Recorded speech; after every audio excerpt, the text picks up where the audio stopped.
Welcome back to channel. GST ghost in ட்ரபிள்னு ஒரு கன்னடா திரைப்படத்து தமிழ் விஷனை இப்போ நமக்கு அமேசான் பிரைமில் ஆட் பண்ணியிருக்காங்க. இந்த படம் கன்னடா தமிழ்னு 2 லாங்குவேஜஸ்லுமே இருக்குது. அண்ட் இந்த படத்தோடைய அந்த கான்செப்ட்மே எடுத்துட்டுனா ஒரு ஹாரர் காமெடி ட்ராமா மூவி மாதிரி எடுக்க ட்ரை பண்ணியிருக்காங்க. இந்த படத்தில் ஹாரர் எலிமெண்ட்ஸ் இருக்குது, ஆனால் அந்த ஹாரர் எலிமெண்ட்ஸை டெரராக காமிச்சிருக்க மாட்டாங்க. அது ரொம்பவே ஒரு மாதிரி ஃபன்னியாக காமிச்சிருப்பாங்க. நீங்கள் மாஸ் படம் பார்த்துருந்துருப்பீங்க, நம்ம சூர்யாவோட மாஸ் படம். அதில் நான் எப்படி நம்ம சூர்யா பேய்களுக்கெல்லாம் ஹெல்ப் பண்ணுவார், நிறைவேறாத ஆசைகள்லாம் இருக்கும், அதெல்லாம் நம்ம ஹீரோ தேடி போய் ஹெல்ப் பண்ணுவார். அதே மாதிரி கான்செப்ட் தான் இந்த படத்துலையுமே நம்ம ஹீரோ பண்ணுறாப்புல.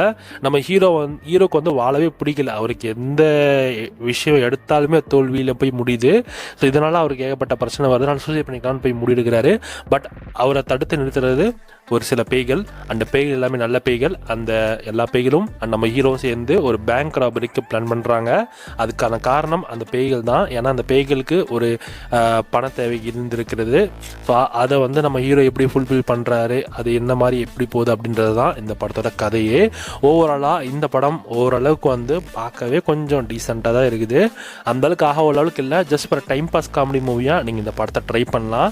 அண்ட் இந்த படத்தோட ஸ்டோரி கொஞ்சம் ஓகேவாக தான் இருக்குது. ஆல்ரெடி தெரிஞ்ச ஸ்டோரி, பட் ஓகே ஃபைன் அப்படின்ற மாதிரி இருக்குது. ஸோ இந்த படத்தை தமிழ் டப்பிங்கும் ஓரளவுக்கு நல்லாவே பண்ணியிருக்காங்க. ஸோ பார்க்கணும்னு நினச்சிங்கன்னா இந்த படம் இப்போ உங்களுக்கு பிரைம் டேல ஸ்ட்ரீம் ஆகுது, செக் பண்ணி பாருங்கள். ஸோ உங்களுக்கு இந்த மாதிரி கான்செப்டில் படம் பிடிக்குன்னா வேணால் ட்ரை பண்ணி பாருங்கள். அதுவும் குறிப்பாக அது டைம் பாஸ் காமெடி மூவி, அது மைண்ட் லிஸ்ட் வேணால் படத்தை பாருங்கள். இந்த படத்துக்கு எஸ்ஆர்எஸ் லிங்க்ஸ்னா 5க்கு 2.5 கொடுக்கலாம்.